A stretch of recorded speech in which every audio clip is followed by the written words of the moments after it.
नमो सद्गुरु सच्चिदानंद रूपा, नमो सद्गुरु भक्त कल्याण मूर्ती, नमो सद्गुरु भास्करा पूर्ण कीर्ती जयांची केली स्मरण, होय सकळ विद्यांचे धिकरण, हे जीवंदू श्रीचरण श्री गुरूंचे ते नमस्कारोनी आता विठाला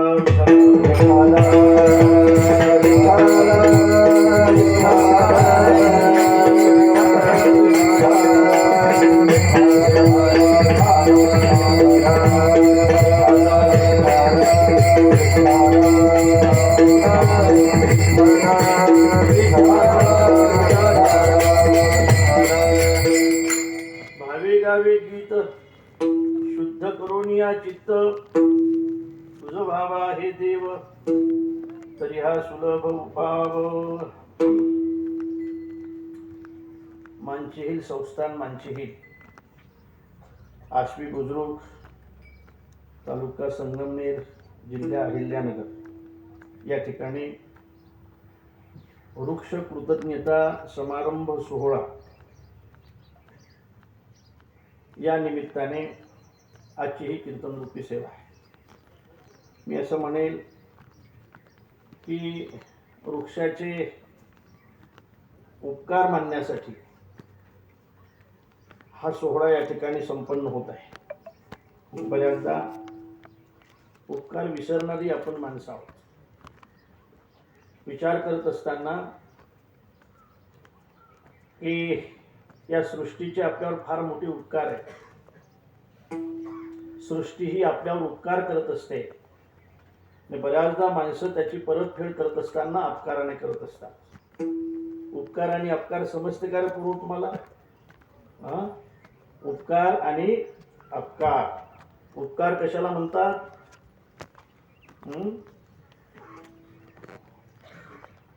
कारण नसताना एखादी व्यक्ती जर आपल्याला मदत करत असेल तर त्याला उपकार म्हणतात. त्या उपकाराची फेड जो खऱ्या अर्थाने करत नसेल, बरं न करू द्या, पण त्या उपकाराची फेड बऱ्याचदा त्याला मदत न करता त्याला शिव्या देऊन जो करत असेल त्याला अपकार असं म्हणतात. आणि म्हणून ही सृष्टी आपल्यावर उपकार करण्यासाठी उत्पन्न झालेली आहे. कोण कोण उपकार करत असते आपल्यावर? शास्त्राने असं सांगितलं, रवी चंद्र घनो वृक्षा, नदी गावश्य सज्जना, येथे परोपकाराय युगे देवेन निर्मिता. बघा ऐका, मी जास्त वेळ घेणार नाही तुमचा. मी बरोबर 12 वाजता तुम्हाला सुट्टी देणार आहे. आता किती वाजले?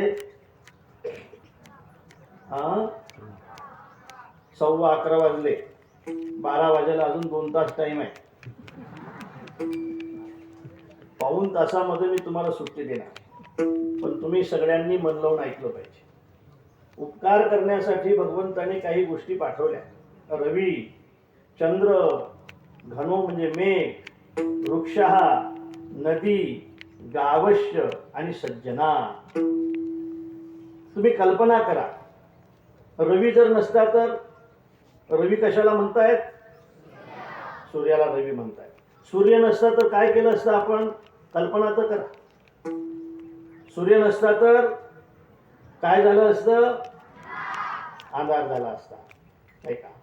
मग आपण, तुम्ही म्हणाल आपण लाईट लावले असते. पण मला असं वाटतं की सूर्यकिरण जे पृथ्वीला पाहिजे, सूर्यकिरणाशिवाय पृथ्वी ही जगू शकत नाही. म्हणजे सूर्य अत्यंत महत्वाचा आहे, उपकार करण्यासाठी आहे. तुम्ही हे लाईट घेताय ना, हे लाईट आहे, नाही का? हे बंद केली तरी चालते, फोकस वर. हे लाईट आहे, हे आपल्याला प्रकाश देतात. तुम्ही असं म्हणाल बलही प्रकाश देतात आणि सूर्यही प्रकाश देतो, आम्हाला याचे सुद्धा उपकार मानावे लागतील. पण त्याचं उत्तर हे आहे, लाईट जरी तुम्हाला प्रकाश देत असला तरी तो आपल्याकडून काहीतरी मोबदला घेतो. त्याचं बिल भरावं लागतं, लाईटचं बिल भरावं लागतं. म्हणून जो मोबदला घेतो हा तो व्यवहार आहे. हा उपकार कसं? एखादी वस्तू आपण एखाद्याकडून स्वीकारली आणि त्याची परतफेडीची इच्छा जर करत असाल तर हा व्यवहार आहे, त्याला उपकार नाहीत म्हणत. म्हणून आपल्याला आता हा पंखा आहे, नाही का, त्याला फॅन म्हणताय, हा फिरतो, हा आपल्याला हवा देतो, पण त्याचे पैसे घेतो, त्याचं बिल घेतो. आणि म्हणून लाईट जरी आपल्याला प्रकाश देत असला तरी तो मोबदल्याच्या इच्छेने देत असल्यामुळे त्याला उपकार म्हणत नाही. पण सूर्य मात्र तेव्हापासून माऊली त्याबद्दल वर्णन करतात. बिंब जरी बचकेची एवढे. सूर्य केवढा आहे रे? अरे सूर्य केवढा आहे? हाताने सांगा ना केवढा आहे. अरे वा तुम्हाला दिसत नाही का?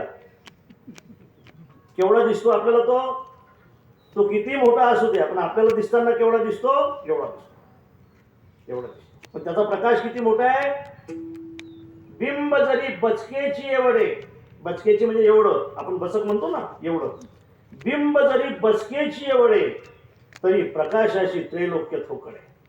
तिन्ही लोकाला प्रकाश देऊन आणखी त्याचा प्रकाश त्याच्याकडे कितीतरी पटीने शिल्लक असतो. बिंब जरी बचकेची एवढे तरी प्रकाशाशी त्रैलोक्य थोकडे. शब्दाची व्याप्ती तेने पाडी अनुभवावी. हे उदाहरण माऊलीने दिले. याचं कारण असं आहे की जे संतांचे शब्द आहेत, जे साधूंचे शब्द आहेत, ते शब्द जरी आपल्याला लहान वाटत असले तर त्याचा अर्थ मात्र फार महान आहे. अर्थाने प्रत्येक शब्द भरलेला आहे. पण मी असं म्हणेन की त्या शब्दातल्या अर्थाची कृती सुद्धा महत्वाची आहे. त्या अर्थाची कृती ज्याच्या जीवनामध्ये असेल ना, ते शब्द त्याला जिवंत ठेवत असतात. ते शब्द त्याला मरेपर्यंत नाही, मेल्यानंतर सुद्धा जिवंत ठेवत असतात. मी तुम्हाला विचारतो, तुम्ही लगेच उत्तर द्या. तुम मुझे खून दो, मैं तुम्हें आजादी दूंगा. कोणाचं वाक्य रे? मोठे मोठे सांगा ना.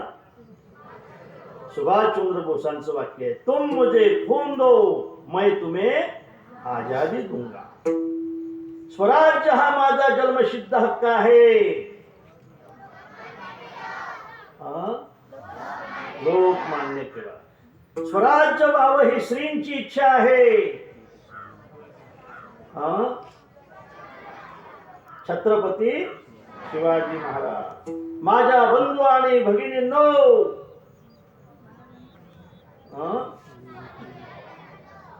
कोणाचं आहे? स्वामी विवेकानंद. हे वाक्य आहे. हे वाक्य आजही जिवंत आहे. त्या वाक्याच्या पाठीमागे त्यांची नाव आहेत. विठ्ठल विठ्ठल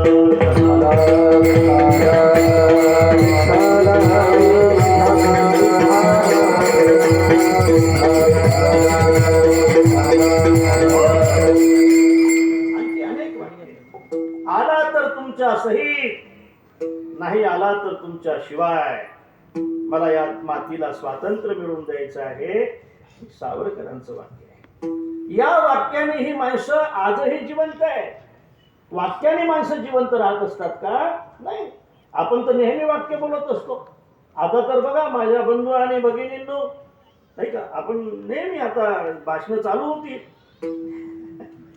माझ्या शेतकरी बंधू आणि भगिनींनो, नाही का, माझ्या नाही का काय विद्यार्थी बंधू आणि भगिनींनो, अशी वाक्य असतात. पण ती वाक्य कोणीही मानायला तयार नाही.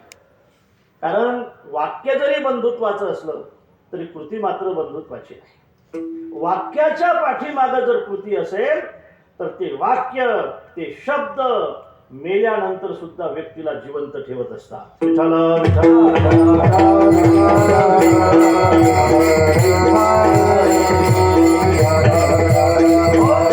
ऐका. आता ऐकताय ना तुम्ही? ऐकताय ना? काय सांगतो तुम्ही सांगा.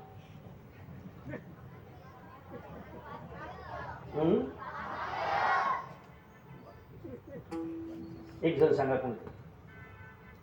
तुम्ही सांगा रामभाऊ.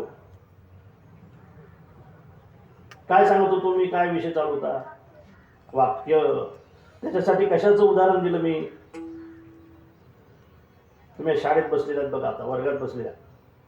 कशाचं उदाहरण दिलं मी तुम्हाला त्यासाठी? वाक्य हे लहान असलं, अल्पाक्षरम असंदिग्धम सारवत विश्वतो मुखम. वाक्य जरी लहान असलं तरी त्याचा अर्थ महान असतो. आणि त्या अर्थाने जी माणसं जगतात ती मेल्यानंतर सुद्धा जिवंत राहत असतात. गेले दिगंबर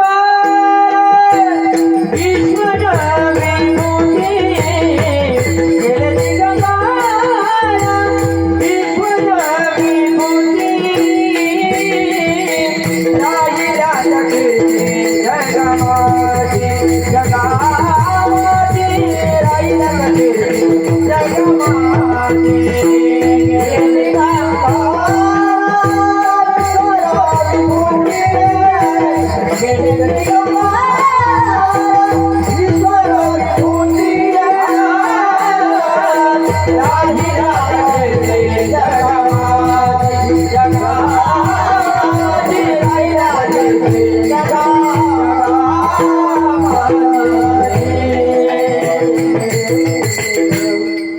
सूर्य हा उपकारासाठी आहे. दिसायला जरी लहान असला तरी त्याचा प्रकाश महान आहे. त्या प्रकाशाची परतफेड म्हणून तो आपल्याकडून बिल घेत नाही, आपल्याला पैसे मागत नाही, उपकार करण्यासाठी पाठवलेला आहे. फक्त उपकार करणं हेच त्याचं काम आहे. तुम्हाला वेळ होईल उठायला, पण त्याला उदय व्हायला ज्या वेळेला ठरलं त्यावेळेला त्याचा उदय झाल्याशिवाय राहत नाही. तुम्ही किती वाजता उठत असता? सकाळी 10 वाजता.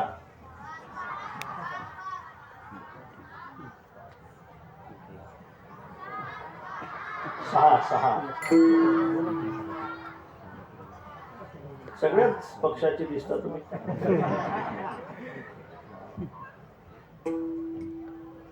सकाळी लवकर उठलं पाहिजे. विद्यार्थ्याचे काही लक्षण आहेत पूर्व तुम्हाला सांगतो. विद्यार्थ्याने विद्यार्जन करत असताना कसं असलं पाहिजे, शिक्षकांनी सुद्धा हे सांगितलं पाहिजे. त्याच्याजवळ काही गुण असले पाहिजे. त्याने एक गुण कावळ्यापासून घेतला पाहिजे. लक्षात आलं? एक गुण बगड्यापासून घेतला पाहिजे, एक गुण कुत्र्यापासून घेतला पाहिजे. कुत्रे सुद्धा माणसाला शिकवत असतात, नाही का? नाही का? हो. एक कावड्या सुद्धा माणसाला शिकवत आहेत आणि बगडे सुद्धा माणसाला शिकवतात. ऐकताय ना तुम्ही पण सगळे? महत्वाचं आहे, लक्षात ठेवा. त्याची झोप कशी असली पाहिजे? विद्यार्थ्याची झोप कशी असली पाहिजे? विद्यार्थ्याची झोप कशी असली पाहिजे? कोणासारखी असली पाहिजे? कुंभकर्णासारखी असली पाहिजे. शाळेतही आली पाहिजे. कोणासारखी झोप असली पाहिजे? कुत्र्यासारखी झोप असली. स्वान निद्रा. फार झोप आहे त्याला. ते दिवसा आणि रात्री पडलेलं राहतं, पण थोडीशी चावल आली की लगेच जागा होतं, लगेच सावध होतं, लगेच भुकायला लागतं. म्हणून विद्यार्थ्याची निद्रा कोणी कशी असली पाहिजे? हे जांभळ्या देतात. मी सांगतो त्या टोपी घाला, टोपी घाला, टोपी. टोपी घाला. आजचं कीर्तन तुमच्यासाठीच आहे फक्त. विद्यार्थ्याची झोप कोणासारखी असली पाहिजे? कुत्र्यासारखी असली पाहिजे. त्याचा विनोद कोणासारखा असला पाहिजे? कावड्यासारखा असला पाहिजे. कावडा बघा कसा आहे, त्याला लगेच समजतो की कुंटाकडे तू लगेच निघून जा. इतका चपळ असलं पाहिजे त्याचा स्वभाव. नाही तर फक्त विनोदच करत नाही बसलं पाहिजे. नुसतं कावडा फक्त मोबाईलच पाहत बसत नाही. तो फक्त मोबाईल पाहतो, तो गाढव आहे, तो कावडा नाही. आणि म्हणून कावड्यासारखी चेष्टा असली पाहिजे. आता ऐका, ध्यान कशासारखं असलं पाहिजे? बगड्यासारखं ध्यान असलं पाहिजे. तो ध्यान माशासाठी लावत असेल, आपण अभ्यासासाठी तसं एकाग्र झालं पाहिजे. जो मुलगा एकाग्रतेने अभ्यास करतो ना, जीवनामध्ये तो कधीच अयशस्वी होत नाही. लक्षात ठेवा, तो यशस्वी झाल्याशिवाय राहत नाही. म्हणून तो अभ्यास करताना त्याने काहीही डोक्यात नाही ठेवलं पाहिजे. अभ्यास करताना त्याच्या डोक्यात आई वडील नाही आले पाहिजे. अभ्यास करताना त्याच्या डोक्यात भोजन नाही आलं पाहिजे. अभ्यास करताना त्याच्या डोक्यात मोबाईल नाही आला पाहिजे की आता मोबाईल बघू, थोडासा नंतर आणखी अभ्यास करू. अभ्यास करताना त्याच्या डोक्यात काहीही नाही आलं पाहिजे. तोच मुलगा जीवनामध्ये अभ्यास करू शकतो. कुत्र्यापासून गुण घेतला पाहिजे, बगड्यापासून गुण घेतला पाहिजे, कावड्यापासून गुण घेतला पाहिजे. त्याच पद्धतीने मी यासाठी सांगत होतो की हे सगळे उपकार करण्यासाठी आहेत. त्यातला पहिला उपकारक आहे सूर्य, नाही का, रवी. दुसरा उपकारक आहे चंद्र. चंद्र सुद्धा उपकार करण्यासाठी आहे. रवी चंद्र घनो म्हणजे मेघ. आता आपण पावसाची वाट पाहतो, तो सुद्धा उपकार करण्यासाठी आहे. नाही विचारत मेघ हगंदरी शेत, असं तो कधीच विचारत नाही की हे शेत कोणाचं आहे. आमचे निवृत्ती महाराज सांगत असतात, पावसाने जर असं केलं असतं तर सगळा पाऊस आमदाराच्याच वावरात पडला असता, आपल्याला काहीच भेटला नसता, नाही का. नाही तर ज्याने जास्त पैसे भरले त्याला ते जसं असते तसं तो पाऊसही आला असता. पण पाऊस असा सकाळी विचार करत नाही. मेघ सुद्धा उपकार करण्यासाठी येतो. गाय सुद्धा उपकार करण्यासाठी येते. प्राधान्य गाय. म्हैस सुद्धा उपकार करण्यासाठी येते. लक्षात ठेवा. परोपकार हि नश्य धिक मनुष्यस्य जीवितम जीवंतु परो येषां चर्म अपि उपकरिष्यसि. म्हशीबद्दल बोलतायत भर्तृहरी. म्हैस जिवंतपणे आपल्या आपल्या मुलाला ताक देते आणि मालकाला दूध देते. बरोबर आहे ना? म्हैस मुलाला ताक देते, मालकाला दूध देते. जिवंतपणी ही ती उपकारच करत असते आणि मेल्यानंतर सुद्धा कातळ देऊन उपकारच करते. जिवंतपणे दूध देऊन उपकार करते, मेल्यानंतर कातळ देऊन उपकार करते. कारण तिचं तिचं तिचं ठरवलंय की मला फक्त उपकार करण्यासाठी पाठवलेलं आहे, म्हणून मी माझ्या मुलाला ताक देईल, पण मालकाला मात्र दूध दिल्याशिवाय राहणार नाही. मेल्यानंतरही मी कातळ दिल्याशिवाय राहणार नाही. याचा अर्थ असा आहे की हे सगळे लोक उपकार करण्यासाठी येतात. नदी सुद्धा उपकार करण्यासाठी येते. फेडीत पापताप पोखीत तिरीचे पादप, पादप म्हणजे वृक्ष. समुद्रा जाय आप गंगेचे जैसे. त्यातला महत्वाचा घटक की ज्यासाठी आजचा उत्सव आहे तो वृक्ष हा सुद्धा उपकार करण्यासाठीच आहे. तुम्ही ऐकताय का? पण हा किती वेळ ऐकायचं तुम्हाला? आणखी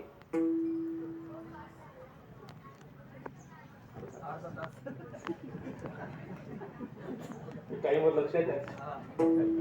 अर्धा तास ऐकायचं. ऐका, एक श्लोक सांगतो मी तुम्हाला. भर्तृहरी म्हणून एक राजे झाले साहेब. भर्तृहरीने 3 ग्रंथ लिहिले.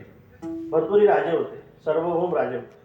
त्यांना एक अनुभव असा कटू आला की ते ज्यांच्यावर प्रेम करत होते ना, ती व्यक्ती दुसऱ्यावरच प्रेम करत होती, त्यांच्यावर करत होती. ती व्यक्ती तिसऱ्यावर प्रेम करत होती, ती तिसरी व्यक्ती चौथ्यावर प्रेम करत होती. ते त्यांच्यावर प्रेम करत होते, पण तो प्रपंच मात्र त्यांच्यावर प्रेम करत नव्हता. असा अनुभव त्यांना प्रपंचातला आला आणि ते विरक्त झाले. त्यांनी खऱ्या अर्थाने त्याग केला आपल्या राज्यपदाचा आणि त्यांनी 3 ग्रंथ लिहिले. मी अध्यापकासाठी सुद्धा सांगेल, शिक्षकासाठी सुद्धा सांगेल की 3 ग्रंथ आपल्याजवळ असू द्या. एका ग्रंथाचं नाव आहे शृंगार शतक, म्हणजे 100 श्लोकाचा ग्रंथ आहे. दुसऱ्या ग्रंथाचं नाव आहे वैराग्य शतक आणि तिसऱ्या ग्रंथाचं नाव आहे नीती शतक.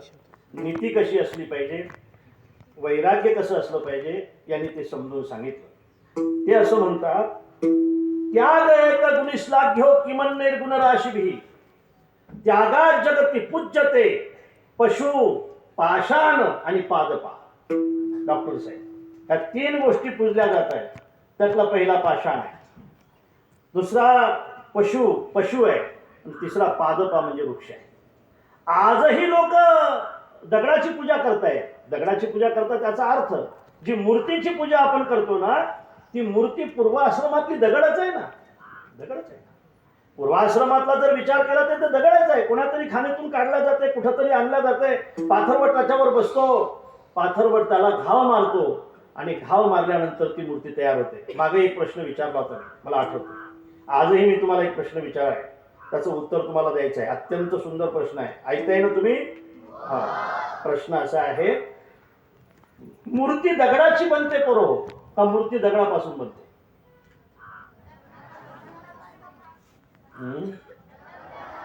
दगडापासून. तुम्ही सांगा मुलींनो. दगडाची नाही बनत. अरे मूर्ती दगडाची बनते का दगडापासून बनते? दगडाची नाही बनत. अरे वा रे वा, एक सांगा. ते इकडची मुलं सांगा, हे दगडापासून बनते का दगडाची बनते रे?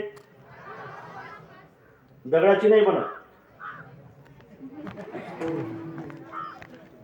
असं नाही, असं मूर्ती दगडाची बनते का मूर्ती दगडापासून बनते? ऐका काय सुंदर उत्तर आहे. मूर्ती दगडाची बनत नाही, मूर्ती दगडापासून बनत नाही, मूर्ती त्या दगडामध्ये प्रगट होते. कधी प्रगट होते? त्याला प्रगट करणारा ज्या वेळेला भेटला ना त्यावेळेला ती प्रगट होते. मोठके गुरुमुखी उदय जत दिसे ती हृदयी स्वयंबची असे. ती हृदयी स्वयंबची असे. खऱ्या अर्थाने प्रत्येक दगडामध्ये मूर्ती आहे. माझ्या समोर बसलेले जेवढे आहेत ना तेवढे कोण आहेत? त्या प्रत्येक, मी दगडच म्हणेन, त्या प्रत्येक दगडामध्ये मूर्ती आहे. प्रत्येक दगडामध्ये मूर्ती आहे. याचं कारण या प्रत्येक दगडामध्ये कुणीतरी डॉक्टर आहे, या दगडामध्ये वकील आहे, या दगडामध्ये बॅरिस्टर आहे, या दगडामध्ये सैनिक आहे, एक सैनिक सुद्धा याच दगडामध्ये आहे. घायल हुआ हिमालय खतरे में पड़ी आजादी, जब तक ते सांस रहे हो, जब तक ते सांस रहे हो, अपनी लाश बिछाई, क्या लोग थे वो दीवाने, क्या लोग थे वो अभिमानी, जो शहीद हुए हैं उनकी जरा याद करो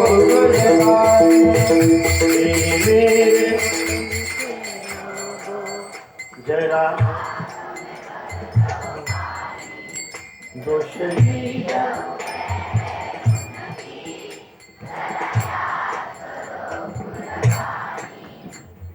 हिंद, जय हिंद की सेना, जय हिंद, जय हिंद.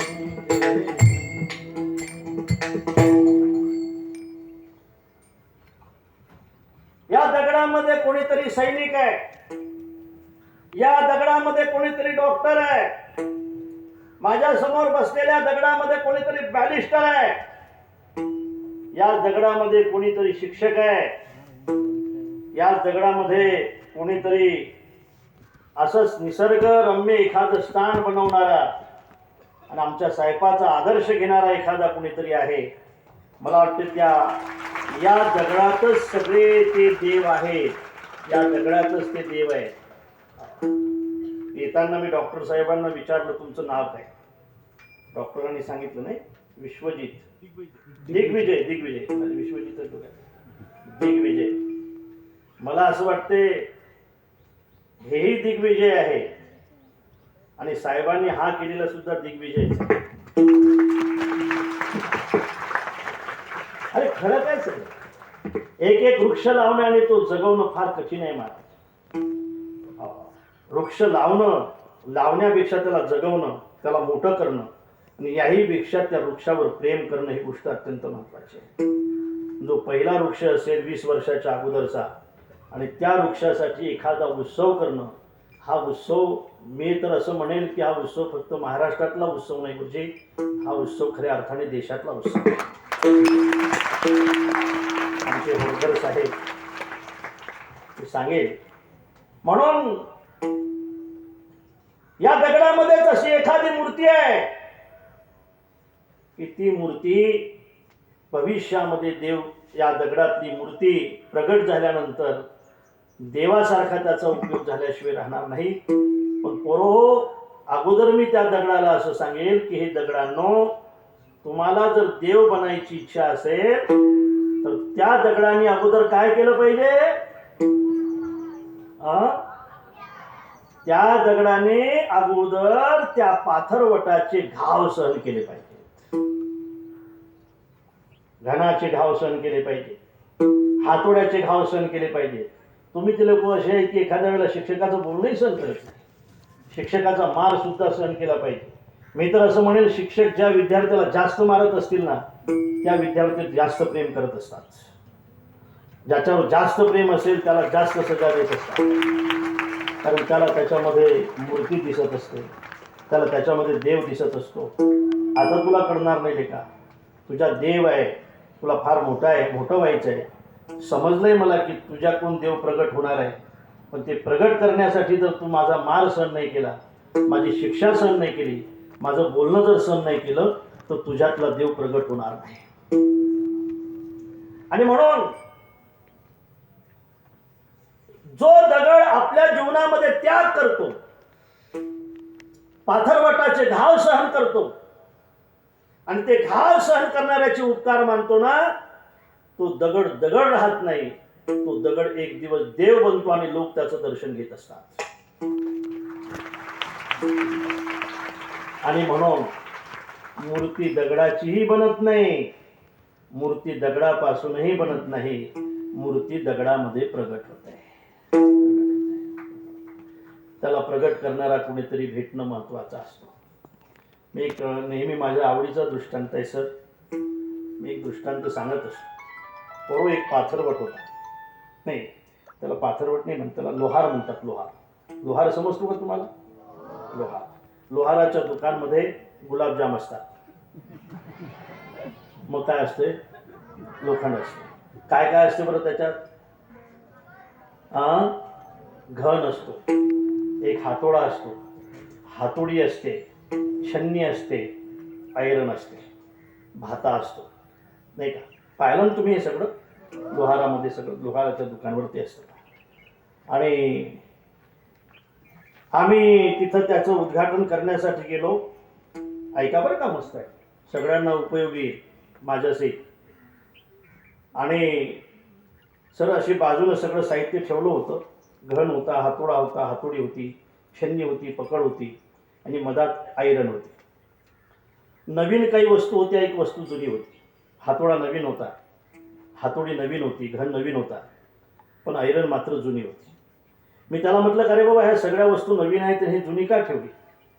ते म्हटले, बाबा खरं म्हणजे ही आमची देवता आहे. आम्ही एखाद्या वेळेला मंदिरामध्ये जाणार नाही, पण या देवतेचं दर्शन घेतल्याशिवाय आम्ही जेवण करत नाही बाबा. अरे पण कधीपासून आहे? म्हणजे पंजोबापासून आहे. आमच्या पंजोबाने वापरली, आमच्या आजोबाने वापरली, आमच्या वडिलांनी, आणि आता 35 वर्षापासून माझी चूल पेटवण्याचं काम मी आयरन करते बाबा. अरे मग घन आहे, हातोडी आहे, ते कधीची आहे? म्हटलं ते माझ्या हातची आहे, हाताची आहे. ते का पंजोबाच्या हातची ठेवणार आहे रे? तो म्हटला, बाबा तुम्हाला माहीत नाही, माझ्या हातून अनेक घन तुटले, अनेक हातोड्या तुटल्यात, अनेक छन्न्या पोचऱ्या झाल्यात, विकल्यात मी भंगारामध्ये. आयरन मात्र आजही जशाच्या तशी आहे बाबा. मी त्याला विचारलं, हातोडा, हातोडी, छन्नी आणि घन का तुटले रे? आयरन का टिकले रे? त्यांनी सांगितलं, हातोडा, हातोडी, छन्नी आणि घन हे घाव मारणारे असल्यामुळे तुटले बाबा. हातोडा, हातोडी, छन्नी आणि घन हे घाव मारणारे असल्यामुळे तुटले बाबा, आणि आयरन घाव सहन करणारी असल्यामुळे टिकले बाबा.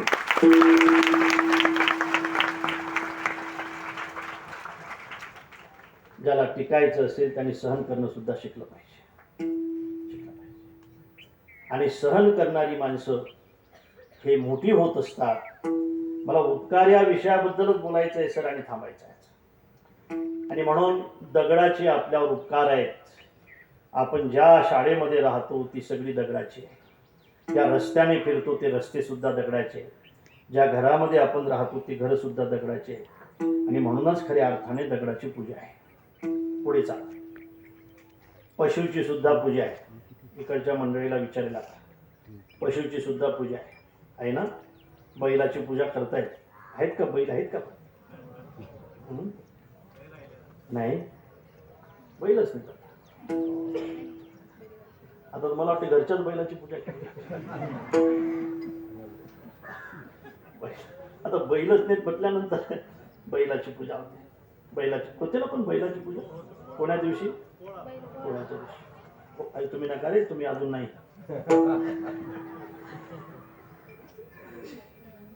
होते का पण बैलाची पूजा होते का?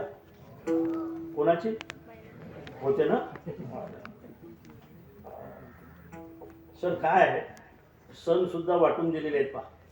दिवाळी हा सण महिलांचा आहे. महिलांचा आहे, बरोबर आहे. दिवाळी हा सण कोणाचा आहे? महिलांचा आहे. महिलांना सांगू द्या, दिवाळी हा सण कोणाचा? महिलांचा. तीळ संक्रांती हा सण कोणाचा? महिलांचा. आणि पोळा हा सण कोणाचा? बैलांचा म्हणतो. झालं नक्की झालं ना, म्हटलं ना बैलांचा.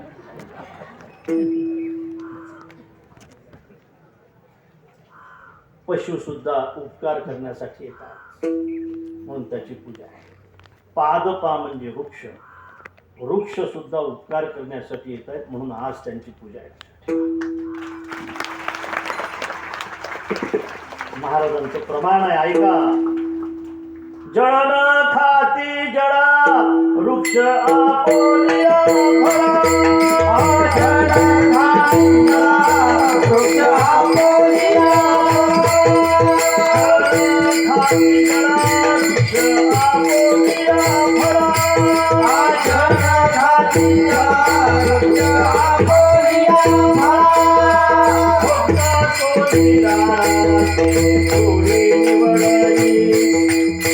होता तो निराळा ते फुली निवडली.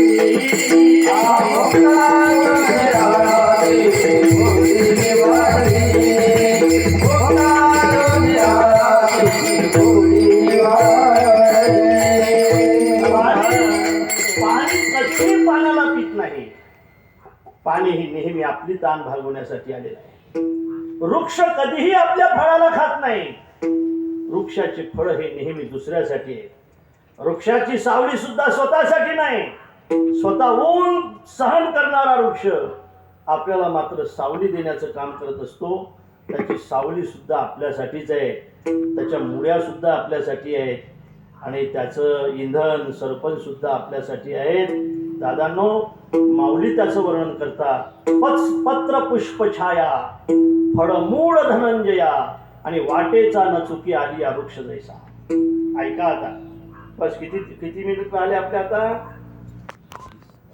अरे वेळ किती राहिला आपला? 15 राहिला. 15 मिनिट. ऐका. पत्र पुष्प छाया फळ मूळ धनंजया वाटेचा न चुकी आली या वृक्ष जैसा. अर्जुनात या नाव दान. दान कोणासारखं असलं पाहिजे?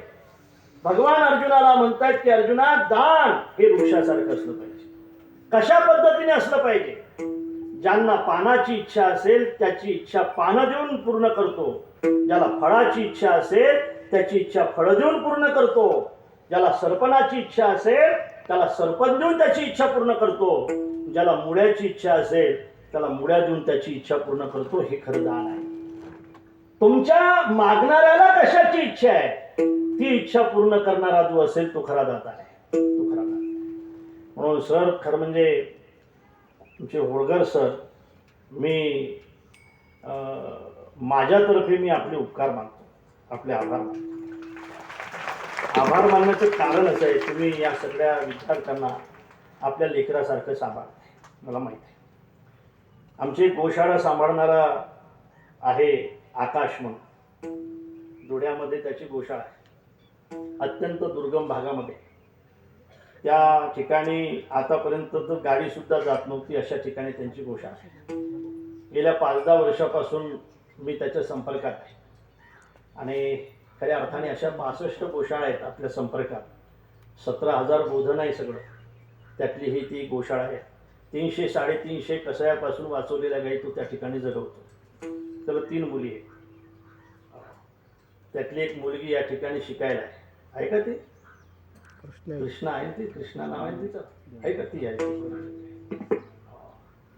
आता ही मुलगी इथं टाकायचं आमचं ठरलं, पण त्याच्याजवळ त्याचे पैसे सुद्धा नव्हते भरायला. आता त्याचा विचार आपण करू. मी करतो काहीतरी व्यवस्था. ज्यावेळेला सरांना समजलं की खऱ्या अर्थाने याची फी सुद्धा भरायला याची व्यवस्था नाही, हा तर गायीची सेवा करणारा आहे, सरांनी तिची पूर्ण फी माफ केली आणि ती कृष्णा आता या ठिकाणी शिकते. ह्या गोष्टी सुद्धा महत्वाच्या आहेत. अरे वृक्ष जर उपकार करण्यासाठी जन्माला येत असेल तर आपण सुद्धा काहीतरी केलं पाहिजे. आणि मी या ठिकाणी आज येण्याचं कारण सुद्धा तेच आहे. मी वारी सोडून आलो. लक्षात. आज वारी सोडून या ठिकाणी वारी करण्यासाठी मी आलो ना, त्याचं कारण आमच्या सरांचं मन आहे, आमच्या सरांचं काम आहे. आणि ते काम पाहून या ठिकाणी मला यावं लागलं. त्यातलं उदाहरण मी तुम्हाला दिलं. सज्जनानो, जी इच्छा मागणाऱ्याची असेल ती इच्छा पूर्ण जो करतो तो खरा दाता आहे. हे उपकार आपण कधी विसरायचे नसतात. लक्षात ठेवा. बघा, तुम्हाला पानं पाहिजेत, वृक्ष म्हणतो पानं घेऊन जा. मला जखमा झाल्या तरी चालतील, पण त्याचे तोरण बनवा, तुमचे घर सजवा. वृक्ष म्हणतो तुम्हाला मुळ्या पाहिजे असतील औषधीसाठी, मला उपटून टाका, मला उलमळून टाका. तुम्ही जर माझ्या मुळ्याने जगत असाल तर तुम्हाला जगवण्यासाठी मी मरायला सुद्धा तयार आहे. वृक्ष म्हणतो हा उपकार आहे. तुम्हाला फळं पाहिजे असतील, आणि हे बोलू का, तुम्ही काही जाणकार आहात, शिक्षक आहात, या ठिकाणी शिक्षिका आहेत. मला असं वाटतंय की ज्याला फळं पाहिजे असतील ना त्याने ताट वृक्षाकडे जाऊच नका. कारण ताट वृक्षाजवळ फळंही नसतात आणि सावली नसते. सावरी वाढीनल्या सरडा, वरी फळना तू पोकडा, स्तन झाले गळा शेळी जैसे.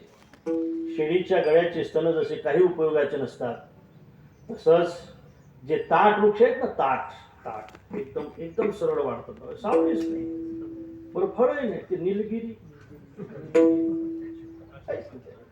अशोक,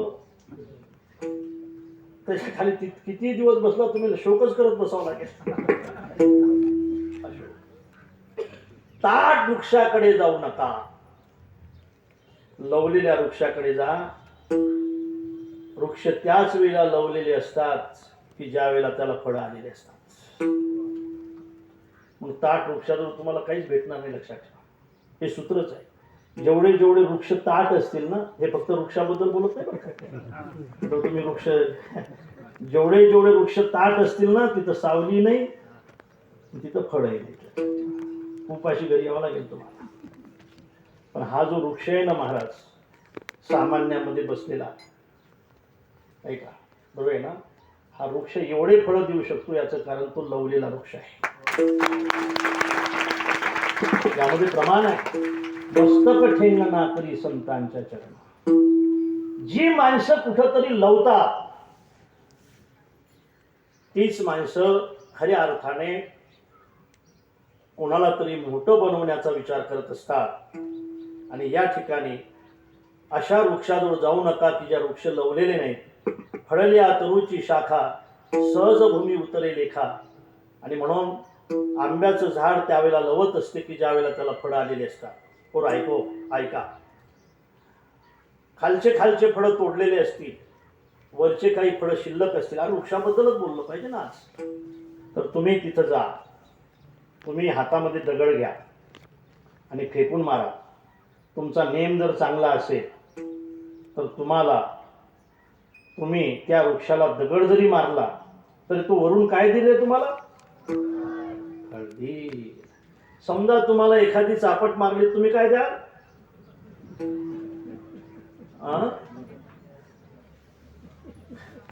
आणि तुम्हाला जर अशी कानाखाली लावली तर तुम्ही काय द्या? शिव्या ना? काय द्या? चापड द्या. तुम्ही मारले तर आम्ही एखादी मारू. वृक्षाला तुम्ही दगड मारला तरी तो वृक्ष म्हणतो लेका मार मला दगड. तुम्हाला दगड जरी मारला तरी मी तुला फळ दिल्याशिवाय राहणार नाही. नीचे से पत्थर मारे तू ऊपर से फल दे. ऐका, झालंय आपलं. 10 मिनिटांमध्ये थांबणार होता. तुम्हाला फळाची इच्छा असेल तर खालून दगड मारा, तो वृक्ष तुम्हाला फळ दिल्याशिवाय राहणार नाही. हे उपकार आहे आणि म्हणून त्याची पूजा आहे. तुम्हाला तोरण बनवायचे असतील तर ते आंब्याचे पानं तोडा, त्याचे तोरण बनवा, त्याची घडी करा. मला जखमा झाल्या तरी चालतील, पण मी तुम्हाला तोरण दिल्याशिवाय राहणार नाही, म्हणून वृक्षाची पूजा आहे. तुम्ही माझ्या मुळ्याने जर जगत असाल तर मला उन्मळून टाका. मी मेलो तरी चालेल, पण मी तुम्हाला जगवल्याशिवाय राहणार नाही. ही इच्छा फक्त वृक्षाची असल्यामुळे त्या वृक्षाची आज पूजा आहे. आणखी सांगतो, मला जर सरपण पाहिजे असेल, सरपण जर पाहिजे असेल तर त्या ठिकाणी तुम्ही फार सुंदर भाव आहे बरं काय, लक्षात ठेवा. तुम्ही कुऱ्हाड घेऊन जा. कृष्णा महाराज, तुम्ही जर खिशात कुऱ्हाड घेऊन गेले माऊली, तर त्या खिशातल्या कुऱ्हाडीने महाराज ते तोडला जाणार नाही. तो वृक्ष म्हणेल की माझ्यावरची सरळ काठी घे, त्याचा दांडा तयार कर, मग मी तोडायला सोपी जाईल. अर्थात वृक्ष तोडण्यासाठी वृक्षच आपल्याला जर दांडा देत असेल तर वृक्षाचं मन असं आहे, मी गेलो तरी चालेल गड्या, पण तुझं अन्न शिजलं पाहिजे आणि तू जगला पाहिजे. तुला जगवण्यासाठी मी मरण पत्करतो. हे उपकार वृक्षामध्ये असल्यामुळे आज या ठिकाणी महाराष्ट्रातील हे वृक्षाची एकमेव पूजा आहे, लक्षात ठेवा. आणि म्हणून ही पूजा आहे. सरपण पाहिजे असेल तर खऱ्या अर्थाने त्याचे सुद्धा आपल्यावर खूप उपकार आहेत दादा. गॅस सुद्धा सरपणच आहे बरं का, ते सुद्धा आगच आहे. आणि म्हणून त्याचे सुद्धा फार उपकार आहे. तुमच्या लग्नात गाडी बैल होतं का? पूर्वी गाडी बैल होतं ना. कशाचं होतं? लाकडाचं होतं. बैल कसे होते? पांढरे होते का ढवळे?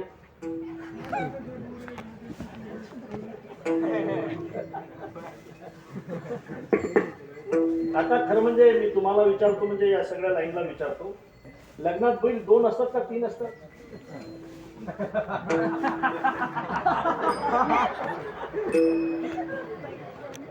हा? एकच असतो ना? हा, हे खरं उत्तर आहे. एकच असतो मग. 3 बैल असतात बरं का? 3 असतात बैल म्हटलं, आता मानचा हलवा थोडी. एक कवी असं वर्णन करतो, अरे जब तू पैदा हुआ तो पलंग भी था लकड़ी का, माताजी ने तुझे सुलाया वो पालना भी था लकड़ी का, जब तू चलने सीखा तो चलन गाड़ी भी थी लकड़ी की, बरोबर है ना? चलन गाड़ी भी थी लकड़ी की, मास्टर जी ने तुझे डर दिखलाया वो डंडा भी था लकड़ी का, अरे जब तू खेलने निकला तो गिल्ली डंडा भी था लकड़ी का, हाँ। अरे जब तू पैदा हुआ तो पलंग भी था, माता जी ने तुझे सुलाया वो पालना भी था, जब तू खेलने निकला तो गिल्ली डंडा भी था, और जब तू चलने सीखा तो वो गाड़ी भी थी लकड़ी की. आता तुमचं काम झालं. अरे जब तेरी शादी हुई तो बैलगाड़ी भी थी, अरे जब तेरी शादी हुई तो बैलगाड़ी भी थी लकड़ी की, ससुर जी ने तुझे पूजा वो पाड़ भी था लकड़ी का, गई जवानी आया बुढ़ापा तो सहारा भी लिया लकड़ी का, अंचिता रचा कर तुझे जलाया वो ढेर भी था, चांद को छूने वाले इंसान देख तमाशा लकड़ी का. आणि म्हणून पूजा आहे.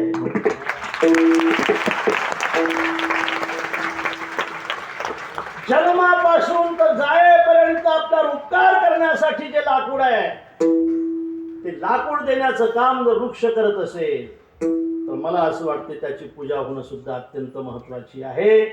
म्हणून सज्जनानो, उपकार करणारा दगड आहे, उपकार करणारा पशु आहे, उपकार करणारे पक्षी आहेत, उपकार करणारा मेघ आहे, उपकार करणारा सूर्य आहे, उपकार करणारा चंद्र आहे, उपकार करणारी गोमाता आहे, त्याच पद्धतीने उपकार करणारा वृक्षही आहे, नाही का?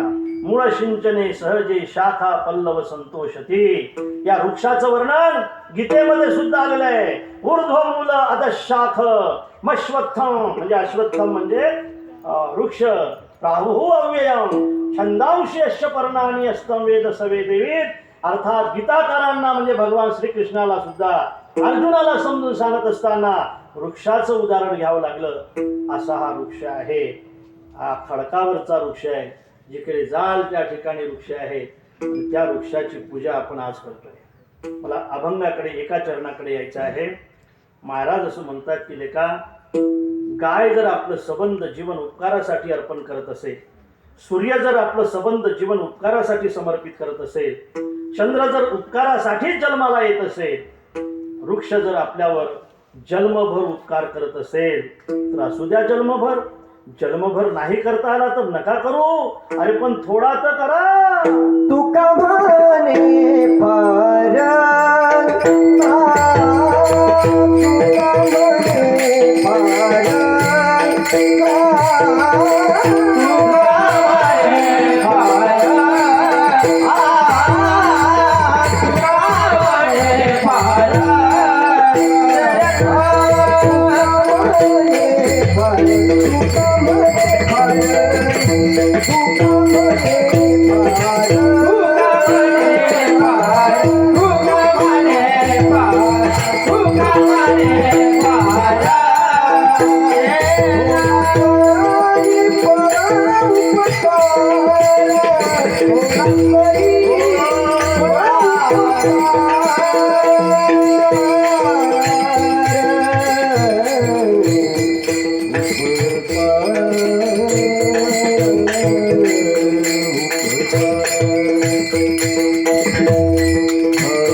दुधाचे उपकार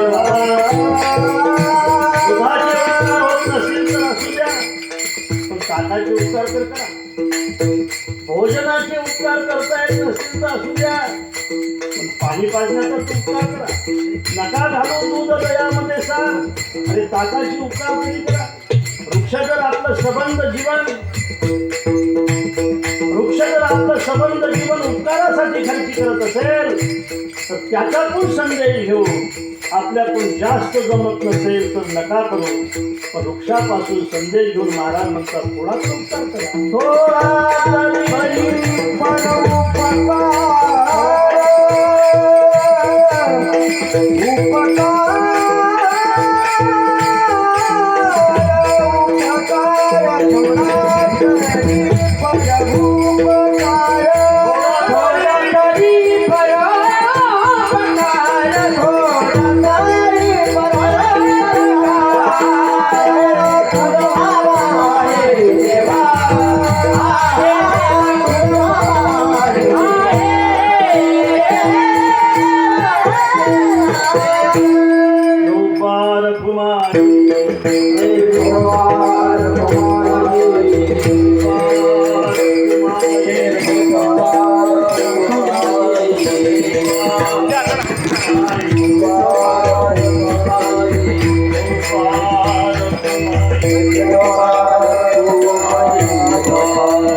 तरी संतांच्या चरण. मोठ्या माणसाच्या समोर आपण नम्र असलो पाहिजे. त्याच्या खऱ्या अर्थाने मोठ्या लोकांच्या समोर जी माणसं नम्र राहतात ते कधी लहान राहत नसतात. मस्तक ठेंगणा करी संतांच्या चरण. आणखी एक सूत्र सांगितलं, अनेकाचे कानी गुणदोष म्हणा. दुसऱ्याची निंदा करत बसण्यापेक्षा आपण अभ्यास केला पाहिजे. बरं, दुसऱ्याची निंदा करणाऱ्या माणसाला पाप होतं. विनाकारण निंदा करणाऱ्या माणसाला पाप होत असतं. हे सुद्धा भगवत प्राप्तीचं एक साधन आहे. तुका म्हणे फार थोडा तरी परोपकार, हे सुद्धा एक भगवत प्राप्तीचं साधन आहे. लक्षात ठेवा. काही लोक म्हणतील की बा आम्हाला त्याची गरजच नाही, आम्हाला भगवत प्राप्तीचा हवा आहे देव तरी हा सुलभ उपाय, त्याची आम्हाला गरजच नाही. मला असं वाटतं की तू असं म्हणत असेल की मला भगवत प्राप्तीची गरज नाही, त्याने असंही म्हणावं की मला प्राणवायूची गरज नाही. त्याने असंही म्हणावं मला भोजनाची गरज नाही. त्याने असंही म्हणावं मला पाण्याची गरज नाही. त्याने असंही म्हणावं मला प्रकाशाची गरज नाही. सज्जनावर याची जशी गरज आहे तशी भगवत प्राप्तीची सुद्धा गरज आहे. भगवत प्राप्ती म्हणजे काय? सुख. सुखाची गरज आहेच ना. सुखाची गरज आहे. सुख म्हणजेच भगवान. सुखरूप ऐसा तुझ्या पुन्हा सांगा, माझ्या पांडुरंगा सारी खातो. सुख प्राप्त व्हावं असं वाटत असेल तर मला असं वाटतं की त्याला भगवत प्राप्तीचीच गरज आहे. आणि सुखाची जर इच्छा असेल, समाधानाची जर इच्छा असेल तर माझं वाक्य लिहून ठेवा, फक्त विलासामध्ये समाधान कधी भेटणार नाही. विलासामध्ये जर समाधान भेटलं असतं तर पुराणातलं उदाहरण आहे की ते रावणाला राहू दे मुक्का रावणाला भेटलं असतं. आपण अनेक ठिकाणी त्याची उदाहरणं पाहतो. विलासामध्ये समाधान नाही गळ्या. समाधान प्राप्त व्हावं असं वाटत असेल तर ते फक्त उपकारामध्ये आहे. फक्त उपकारासारखं समाधान नाही, नक्की नाही. त्याचा अनुभव आम्ही सुद्धा घेतो कधी कधी. काय झालं सर की सकाळी सकाळी प्रवास होता आमच्याकडे, त्यावेळेला अम्बेस्टर गाडी होती. आमचा ड्रायव्हर पाठीमागं झोपलेला होता, मी गाडी चालवत होतो. एका ठिकाणी आम्ही थांबलो. सकाळच्या प्रकाशामध्ये थोडासा बलही होता तिथं, आणि तिथे एक माणूस मला दिसला. तो माणूस मेलेल्या कुत्र्याजवळ बसलेला होता. म्हणजे ॲक्सिडेंटमध्ये कुत्रं मेलेलं होतं, त्याजवळ तो बसलेला होता. फक्त तो बसलेलाच नव्हता, त्या मेलेल्या कुत्र्याचे आतडे बाहेर काढत होता आणि खात होता. त्याचे मी पाहिलं, त्यांनी सगळ्या चिंध्या गुंडाळलेल्या होत्या, त्याच्या हातामध्ये किडे पडलेले होते. त्याचे हाड फक्त दिसत होते, कातड अजिबात नव्हतं. आणि ते पाहिल्यानंतर खरं म्हणजे असा विचार केला, माणूसच आहे, आपल्यासारखाच आहे, पागल झाला म्हणून काय. माकडं जर माकडाला मदत करत असतील, आपण डिस्कवरी पाहतो, म्हशी जर आपल्या पिलाला मदत करत असतील, वाघापासून वाचवत असतील, तर मला असं वाटतं हे माणसंच आहे. याची सेवा आपल्या जीवनामध्ये कुठंतरी घडली पाहिजे. आणि सज्जनानो, त्याचा विचार आम्ही केला. आज जर आपण चिखलीला कधी आला, बुलढाणा जिल्ह्यात जर आला, पळसखेड सपकाळ नावाचं गाव आहे, तिथं नंदू पालवी आणि त्याची सौ हा प्रकल्प चालवतात. आणि ज्या वेळेला आम्हाला ही जोडी भेटली, त्यांनी त्यांची इच्छा त्या ठिकाणी म्हणून दाखवली, आणि आमच्या डोक्यामध्ये हा विषय पहिल्यापासून होताच. तिथे एक प्रकल्प उभा राहिला. आज त्या ठिकाणी अशा अवस्थेतले 270 बेवारस मानसिक मनोरुग्ण राहत आहेत. 270. आणि मला असं वाटतं की त्यांची सेवा करण्यामध्ये जे समाधान आहे ते कुठंच नाही.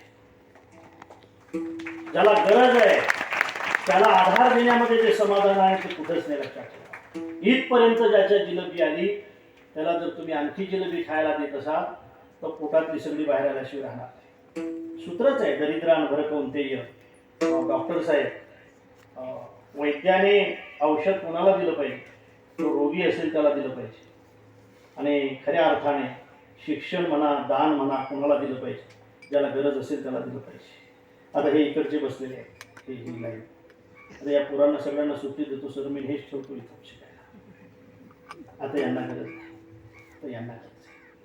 ज्याला आधाराची गरज आहे त्याला आधार देणे हे सर्वात मोठं पुण्य आहे. ज्याला समाधान पाहिजे असेल, ज्याला सुख पाहिजे असेल, अर्थातच त्याला देव पाहिजे असेल ना, मला असं वाटतंय त्याने परोपकार शिकला पाहिजे. आणि त्या उपकारामधून जे समाधान आहे ते कशामध्येही नाही, नक्की नाही. लक्षात ठेवा, एखाद्या माणसाला दान देण्यामध्ये जे समाधान वाटते ना, ते समाधान घेण्यामध्ये कधी वाटत नसते. घेणाऱ्या माणसाचा हात नेहमी खाली असतो, देणाऱ्या माणसाचा हात नेहमी वर असतो. एखादा लहानसं पोरगं असू द्या आणि त्याला फक्त चॉकलेट दाखवा, नाही का, फक्त चॉकलेट दाखवा, चेहरा पा किती बदललेला असतो त्याचा, एकदम समाधानी चेहरा असतो. चॉकलेटनं त्याच्या चेहऱ्यावर आलेलं समाधान आपल्याला सुद्धा समाधान देऊन जाते. एकदम वेगळा, सगळं विसरतो माणूस त्यावेळेला. चॉकलेट पोरांना दाखवून ते एकदम आपल्याकडे धावत आला हसत हसत ना, तर आपल्याला जो आनंद असतो ना, तोच भगवत प्राप्तीचा आनंद आहे. लक्षात ठेवा, एखाद्या गरीब मुलाचं शिक्षण, आता तुम्ही हजारो मुलांचं करताय, तुम्ही जर करत असाल ना, तर तोच भगवत प्राप्तीचा आनंद आहे. लक्षात ठेवा, एखादे वैद्य जर पेशंटलाच देव मानत असतील, त्याची सेवा करत असतील ना, मला असं वाटतं तोच त्यांच्या जीवनातला भगवत प्राप्तीतला आनंद आहे. लक्षात ठेवा, हे विद्यार्थी आहेत. विद्यार्थी फक्त विद्यार्थी नसतात, देवाला सुद्धा विद्यार्थी व्हावं लागलं, आणि विद्यार्थी झाल्यामुळे त्याला सुद्धा सजा सहन करावी लागली. हे सुद्धा विद्यार्थीच आहेत. माझ्या समोर विद्यार्थी आहेत आणि शिक्षक सुद्धा आहेत. मला असं वाटतं यांना मारणं सुद्धा पूजाचं आहे. काय हे पूजाचं आहे, हे लातो की भूत आहे, हे कभी कभी बातों से नाही मानते. मला वाटतं एखाद्या वेळेला सजा देणं हे सुद्धा पूजाच आहे. पण शिक्षक आणि त्या मुलांवर पुतवत प्रेम करणं, हे जे समाधान आहे ना, हे भगवत प्राप्तीचं समाधान आहे. लक्षात ठेवा, आणि म्हणून तुझं भाव आहे देव पाहिजे, म्हणजे प्रत्यक्षात देव भेटणार नाही. या वृत्तीने जर आपण प्रत्येक क्षेत्रामध्ये राहिलो, तर ते जे सुख आहे, ते जे समाधान आहे, ते समाधान म्हणजेच भगवत प्राप्ती आहे. महाराज म्हणतात, तुका म्हणे फार थोडा तरी परोपकार, तुझ भाव आहे देव तरी हा सुलभ उपाव. थोडंसं चिंतन आपल्या पुढे मांडण्याचा प्रयत्न केला. आज अत्यंत एक अनोखा उत्सव या ठिकाणी होतो. उत्सवाच्या आपण सगळेजण साक्षीदार आहोत. वृक्षाची फार मोठी गरज आहे. आपण नेहमी त्याचा विचार करतो, फक्त आपण विचार करतो पण त्याचं संगोपन करत नाही. या ठिकाणी तो विचारही आहे आणि त्या विचाराची कृती आहे. विचार आहे आणि विचाराची कृती आहे. फक्त विचार मांडून उपयोग नाही, त्याची कृती असते पाहिजे. या पृथ्वीवर तुम्ही कुठेही फिरला तर तुम्हाला सगळे वृक्ष दिसतात आणि आज त्या वृक्षाचं पूजन या ठिकाणी होते. हे आमच्या दृष्टीने सुद्धा अत्यंत आनंदाचा विषय आहे. महाराज तर म्हणतातच, वृक्षवल्ली आम्हा सोयरी वनचरे, वृक्षवल्ली आम्हा सोयरी वनचरे, वृक्षवल्ली आम्हा सोयरी वनचरे, वृक्षवल्ली आम्हा सोयरी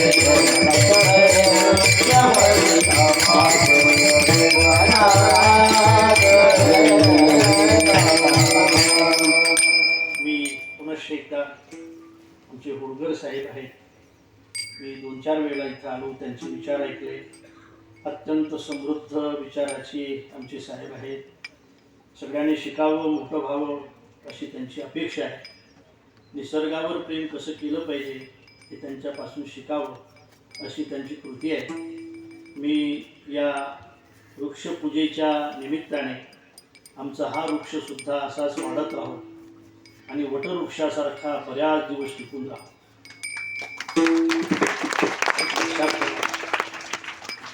वृक्ष असतो ना, त्याच्यावर फांद्या असतात. त्याला माझं कीर्तनाच, वृक्ष असतात त्याच्यावर फांद्या असतात. खोड असतं ना, त्याच्यावर फांद्या असतात. त्या फांद्या सावली देण्याचं काम करत असतात. बरोबर आहे ना, सावली देण्याचं काम करत आहे. त्या फांद्या सगळ्या फळालाच असतात आणि त्या ज्या हिरव्यागार असतात ना, ते खोड त्यांना पाणी पोचवायचं काम करत असते. मूळ सिंचने सहजे, शाखा पल्लव संतोषे. मला असं वाटतंय की हे सावली अशीच टिकून राहावी असं वाटत असेल तर हे या खोडाकडे, या खोडाला दुखेल असं काही करू नका. हे लक्षात आलं ना, खोड तुमच्या खोड लक्षात आलं ना मी कोणाला म्हटलंय ते. हे जे खोड आहे याला जपा. याला जर तुम्ही जपलं, याला जर तुम्ही मानसिकदृष्ट्या नाही दुखवलं, सगळ्यांनी जर अत्यंत प्रेमाने ही सेवा केली आणि सगळेजण जर या खोडाला पाणी देत राहिले तर आणखी हे सावली हजारो वर्ष टिकल्याशिवाय राहणार नाही. लक्षात तुम्ही खोड सांभाळा, खोड फांद्या सांभाळा. असंच ना, तुम्ही खोड सांभाळा, खोड फांद्या सांभाळेल, त्या फांद्या तुम्हाला सावली देण्याचं काम करतील. त्यांना उदंड आयुष्य प्राप्त हो अशी शुभकामना प्रभूचरणी समर्पित करतो. आपल्या सगळ्यांचे आभार मानतो. सगळी काळकरी मंडळी आहे, ही सगळी महाराज मंडळी आहे, चांगला साऊंड आहे आणि आपण सुद्धा खूप शांतपणे बसला यासाठी तुमचे सुद्धा मी आभार मानतो. तुम्ही शांत बसलाच ना, तुम्हाला शांत बसवणं ही गोष्ट अत्यंत कठीण असते. तुम्ही सुद्धा शांत बसलात आणि म्हणून काहीही न करता तुम्ही लक्ष देत होता. नाही तर महाराज हे पाठीमागं बसतात, सतरंजीचा एखादा धागा काढतात, त्याच्या शर्टाला बांधतात, ते उठलं की सतरंजी सोबत ठीक आहे. आपण त्याच्यातूनच आलेले. म्हणून अशा अर्थाने आपण अत्यंत शांतपणे ऐकून घेतलं. माझ्या विद्यार्थ्यांना, माझ्या शिक्षकांना, माझ्या अध्यापकांना मी खरं म्हणजे आपल्याला सांगेन की या ठिकाणी तुम्हाला विद्यार्थी म्हणून यायला भेटलं, या विद्यार्थ्याला या ठिकाणी तुम्हाला शिकवायला भेटले, तुमचं भाग्य आहे. लक्षात ठेवा, ही शाळा फक्त शिक्षण देणारी शाळा नाही, ही शाळा संस्कार देणारी शाळा आहे. शिक्षणासोबत संस्काराची सुद्धा गरज आहे. पेन चालवला पाहिजे, पण तो कसा चालवला पाहिजे याला संस्कार महत्त्वाचे नाही का. पेनाने सगळं होणार आहे. तसंही तुम्ही कलेक्टर झाला, सही केली ना, लगेच एखादा माणूस जेलात जाईल.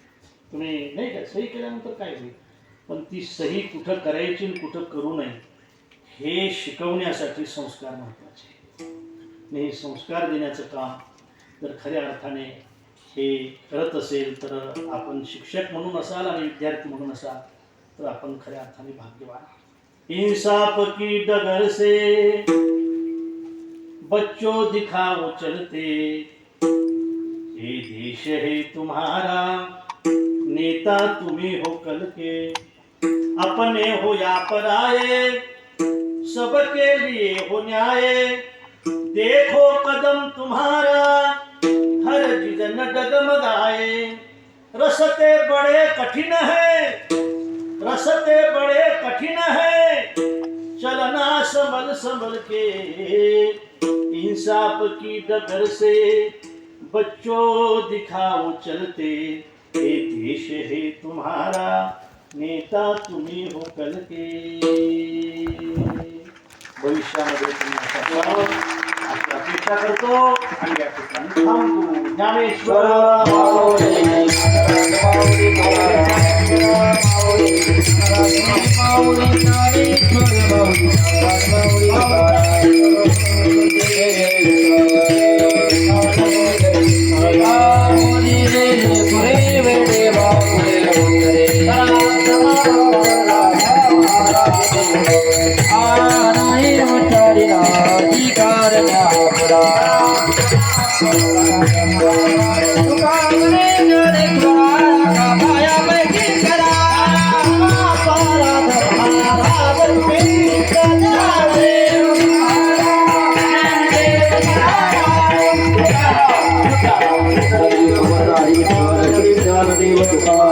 पंढरीनाथ भगवान की जय. ज्ञानेश्वर महाराज की, जगद्गुरु तुकाराम महाराज की, सर्व संतन की जय. बस खाली बसा.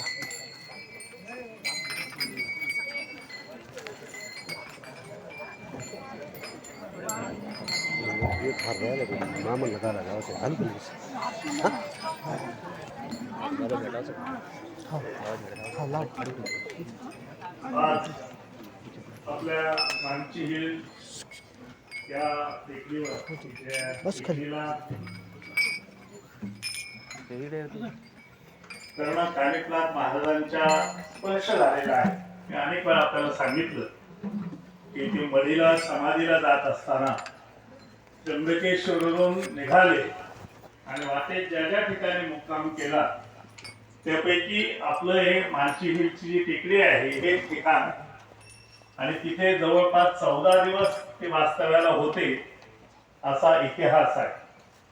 आणि म्हणूनच आम्ही अनुभव घेतला का गेली 25 वर्ष त्या ठिकाणी काम करत असताना सातत्याने परमेश्वराची कृपा आपल्याला लाभलेली आहे. हे मला असं वाटत नाही की एखाद्या मनुष्याचं काम आहे आणि त्याच्या प्रयत्नातून झालं. ज्या प्रयत्नाला परमेश्वराचा आशीर्वाद लागतो त्याला आपण घडून आल्याशी क्रिया म्हणतो. माणसाने करणं ती क्रिया वेगळी, पण ज्या क्रियेमध्ये परमेश्वराचा सहाय्य लागतं, आशीर्वाद लागतो, ती कार्य घडून आला असं आपण म्हणतो. तुकाराम माझ्या एका ठिकाणी म्हणलं, घडो त्यांची सेवा, घडो. संतांची दर्शन घडण्यासाठी ईश्वराची कृपा लागते. तसा प्रकार या ठिकाणी झालेला आहे. हा धन्याचा तो माल, मी तो हमाल भाडव आहे. खरं म्हणजे हे सगळं त्यांचंच आहे. मी एक, मला त्यांनी निवड केली, निमित्त केलं आणि मी एक हमाल म्हणून या ठिकाणी काम करत आहे. परंतु या ठिकाणी जे सगळं म्हणजे महाराजांना सगळं कल्पना आहे, अंतर्ज्ञानी आहेत ते सगळं. इथे 5 वाजता सुद्धा जायला 2 लोक लागायचे. हा डोंगर ओलांडायला रस्ता असायचा, ओसाड मारदान होतं, दऱ्या खोऱ्या होत्या, खूप आख्यायिका होत्या, भूताची, लांडग्याची, अमकी सगळंच. आणि मग 2 लोक मला सडकेपर्यंत सोडवायला 5-5:30लाच यायचे. आणि अशा अतिशय वृक्ष रखरखीत वाळवा खडकामध्ये झाडं लावायचं. एकही झाड हिरवा पानं असलेलं एकही झाड नव्हतं. फक्त पावसामुळे जी बेंडकुळी का काय म्हणतात त्या येतात तेवढंच फक्त असायचं, बाकी कुठंच झाड नव्हतं. आणि हा जो दगड आहे इथं शेजारी पाथरवट समाजाचे डोंगरे मंडळी आहेत. त्यांना त्रिंबकजी डेंगरे यांनी वाडा बांधण्यासाठी बोलवलेलं होतं आणि काम संपल्यानंतर त्यांना हे गाव त्यांनी घेऊन टाकलं. आणि त्यांचा व्यवसाय दगडाचा असल्यामुळे त्यांना हे दगडाला सुटेबल अशा प्रकारचा इथं दगड बांधकामासाठी योग्य होता, म्हणून अनेक पिढ्या डोंगरे मंडळींच्या हे उपजीविकेचं साधन होतं. आणि इथं खाणी पाडून त्यावेळेस बैलगाडीने विहीर घरं बांधण्यासाठी दगड जात होता. हा दगड सप नसलेला, म्हणजे त्याला अजिबात हे नव्हते, अजिबात सप नव्हते, एक मोनोटोनस म्हणजे एक अख्खा असा दगड निघतो अशा प्रकारचा दगड असल्यामुळे झाडं लावली का ती उन्हाळ्यामध्ये त्याची रोपाला दगडात तापला जायचा, मुळं जळायचे आणि खुडून उखळून जायचे. असा 2-3 वर्ष प्रयोग चालल्यानंतर हळूहळू आता हे इतकं कठीण काम आहे, म्हणजे वरूनही ऊन आहे, इथं पाण्याची फार सोय नाही, खडकही दगडाचा आहे, तोही मोनोटोनस आहे, त्याला सप नाही मुळ्या जायला. आणि अशा स्थितीत हे सगळे झाडाने आणि प्लाथांच्या कृपेने, पांडुरंगाच्या कृपेने आणि झाडांच्या कृपेने, म्हणजे त्यांची सुद्धा कृपाच व्हावा लागते, ते सुद्धा आमच्या प्रयत्नाला कदाचित प्रसन्न झालेले असावेत आणि म्हणून त्यांनी तग धरला. आणि मग आज आपण त्याला नंतर म्हणायला लागलो, चांगले हिरवी टेकडी म्हणायला लागलो. अजून काही दिवसांनी कानिप्लाथाच्या कृपेने काय होईल, मला महाराजांच्या आशीर्वादाने काय होईल सांगता येत नाही. कारण हा सगळा प्रवास ईश्वरीय आशीर्वादातूनच झालेला मला पूर्णपणे झालो. तर इथे वॉचमॅन नाही, इथे कोणाचा ऑडिट नाही, हा सगळा प्रकार, सगळं काम कानिप्लाथ करतायत. आणि विश्वासाने एक कुटुंबा टाईप या ठिकाणी अतिशय गुण्यागोविंदाने सगळे आनंदाने प्रवास करतात, की महाराजांची, परमेश्वराची कृपा आहे.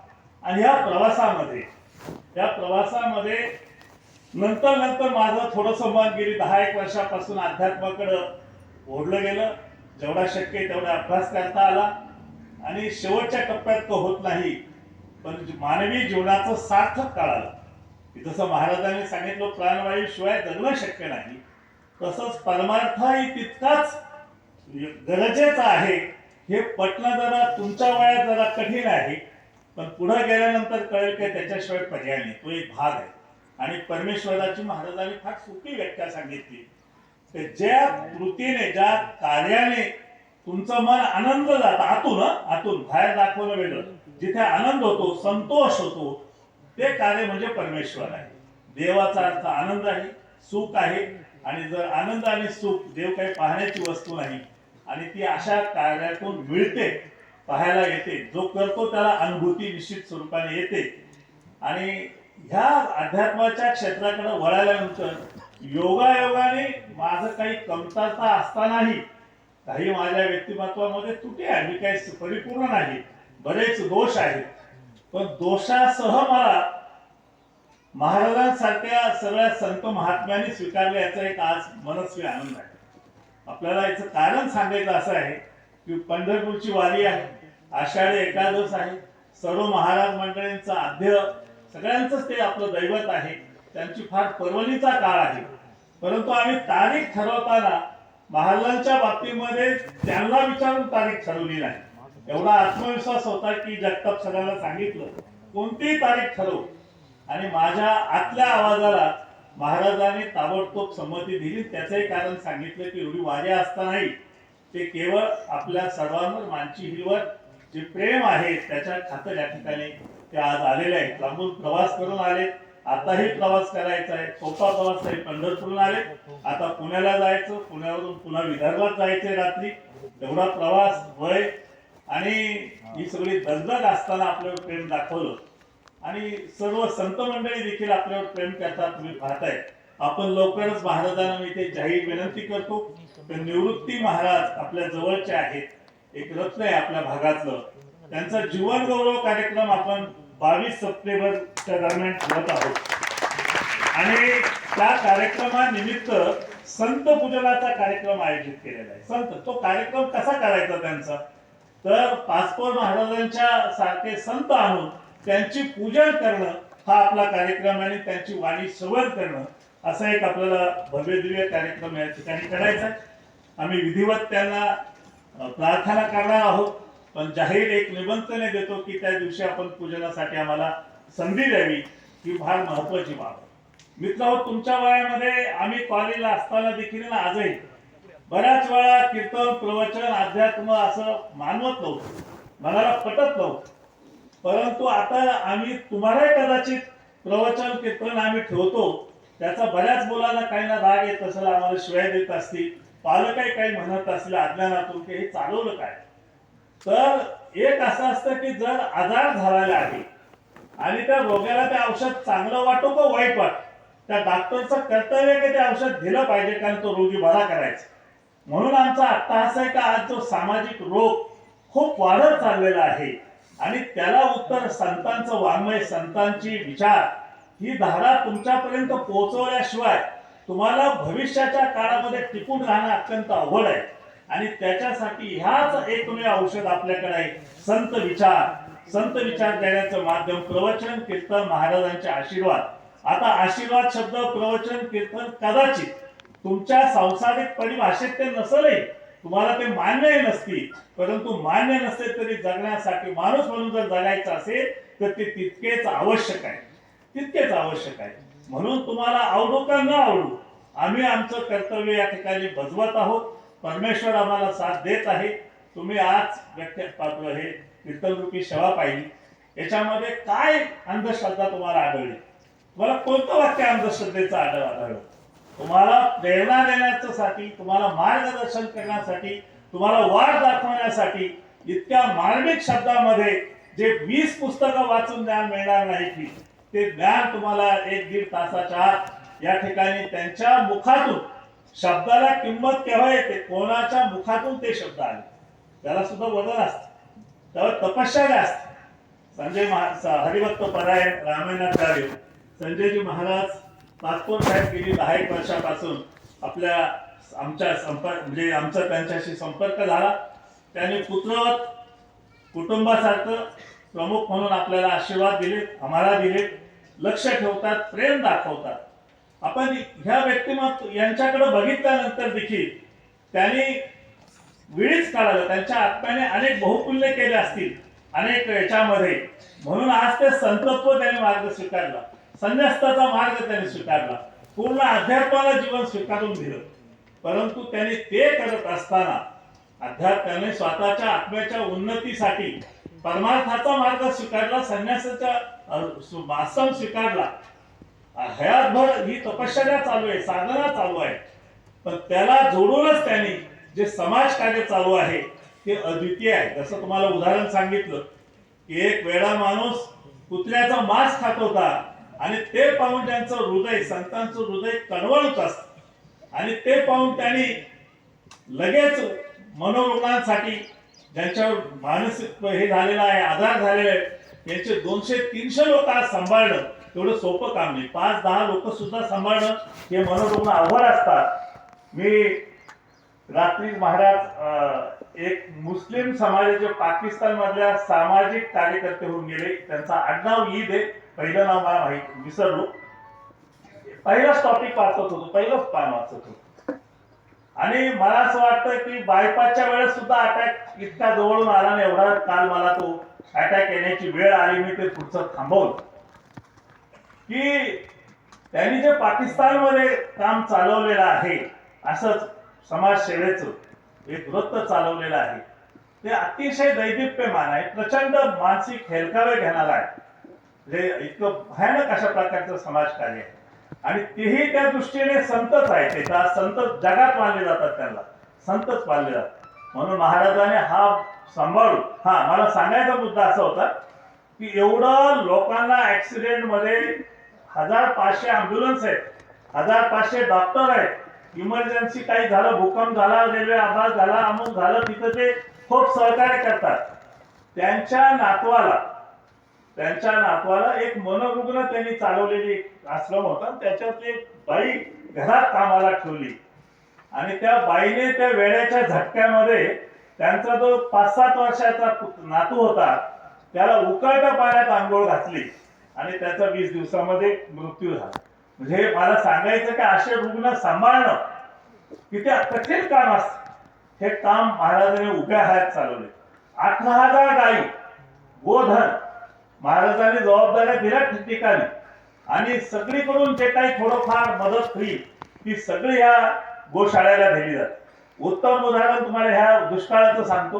त्यांचा व्हिडिओ मला त्यांच्या एका सहकार्याने दाखवला की ह्या वर्षी ज्या आकाश महाराजांचा उल्लेख केला तिथे जंगल आहे आणि माकडांना, वानरांना, मोरांना, पक्ष्यांना खायला अन्न नाही, पाणी नव्हतं. महाराज तिथे गेले, सकाळी फिरताना लक्षात आलं ते तसेच कुंभारवाड्यात गेले, तिकडे कुंभार मंडळी जास्त आहे, जवळपास 200-300 कोळंबे घेतले, एक बैलगाडीवर टँकर चालवला आणि ते ठिकठिकाणी जंगलामध्ये कोळंबे ठेवून पाणी भरण्याची व्यवस्था केली पाण्याची. तेवढ्यावर थांबले नाही. मालेगाववरून ट्रक भरून धान्य आणलं आणि ते रोज सगळ्या पक्षांना जंगलामध्ये टाकण्याची व्यवस्था त्यांनी केली. एवढं भागलं नाही. तो व्हिडिओ तुम्हाला लक्षात येईल. तिथे माकडं खूप आहेत, वानरं खूप आहेत. त्यांना महाराजांनी टरबूज घेऊन ट्रकने तिथे पाठवले आणि तर वानरांना टरबूज सुद्धा खाऊ घातले. म्हणजे गोशाळेची काम चालले. म्हणजे माझ्या मते मानवाच्या पलीकडं प्राण्यांची सुद्धा जीवाची काळजी घेणारे अशा प्रकारचे संत महात्मे पाचपोर महाराज हे आपल्या केवळ आपल्याला माहिती नाही आपले काय थोडंफार इकडं तिकडं असेल.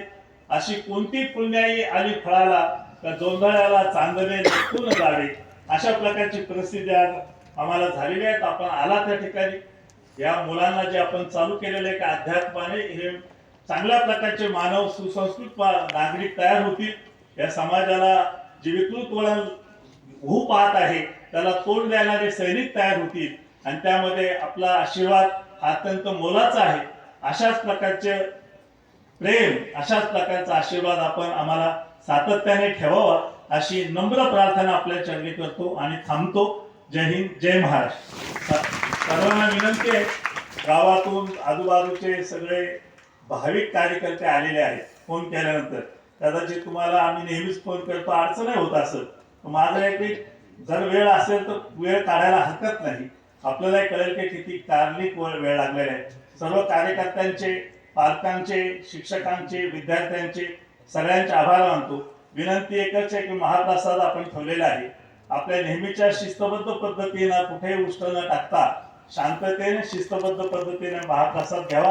कार्यकर्त्यांनी स्टेजवर येऊन बसावं, तिथे व्यवस्था करू. मुलांनी विषय सर सांगतील त्याप्रमाणे घ्यावा अशी सर्वांना विनंती करतो आणि पुन्हा महाराजांच्या ऋणात राहण्याची इच्छा व्यक्त करतो.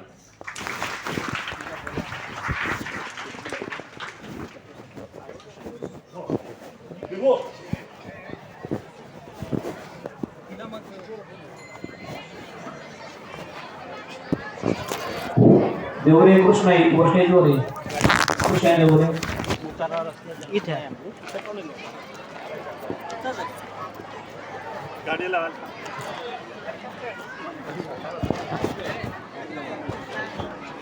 हे पहा, छोटा जो गट आहे पहिली ते चौथीचा समोर दक्षिण उत्तर बसायचे. दक्षिण उत्तर बसायचे पटपट. गाय एक 1,000 बजने 8,000 चल देऊन टाका. मी बंगल्यात करणार. बाबांना घेऊन जातो. खाली बसा मुलांनो, आता थोडे खाली बसा. शिक्षणाला सूचना आहे, लाईक करून घ्या पटकन.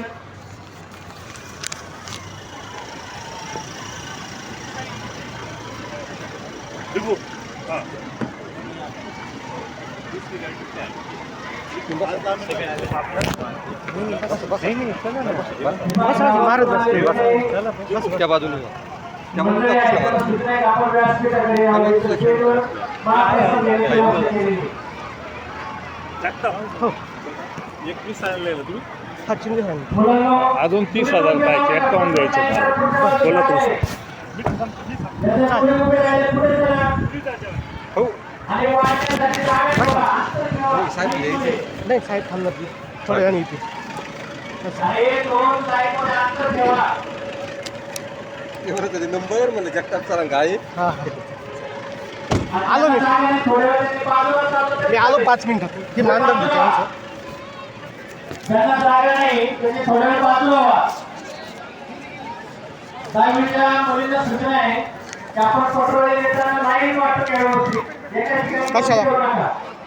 बरं जाऊ बस जाऊ दे. एका लाईनमध्ये 2 विद्यार्थी काम करतील. मुलींना सूचना आहे, मॅडम शिस्तबद्ध बाजूला करा आता.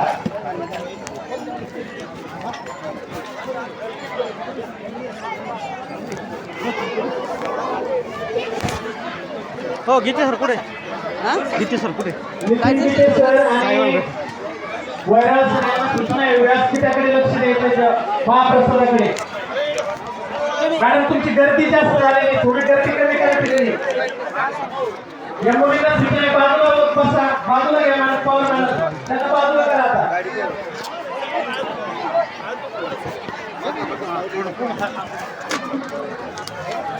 एक 5-10 मिनिटं थांबा.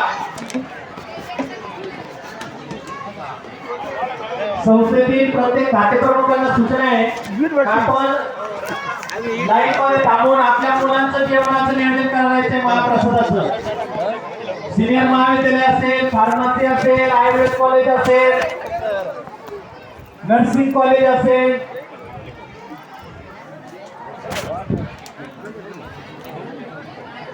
हा मुलांना उभे राहू नका, खाली बसा तिकडे गवतामध्ये, थोड्या वेळ तिकडे बसा.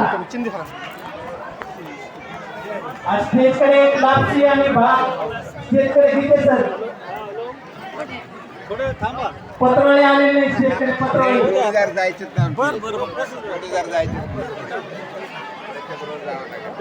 आज जे वर्ग शिक्षक येतच थांबा लाईनमध्ये, बाकीचे सर्व बाजूला थांबा थोड्या वेळ. मुलींनो त्या बाजूला बसले थोड्या वेळ, 5 मिनिटं. तुम्ही इकडे बघ, थांब.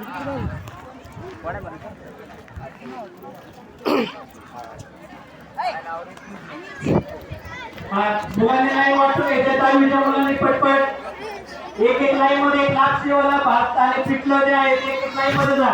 त्याचबरोबर चपाती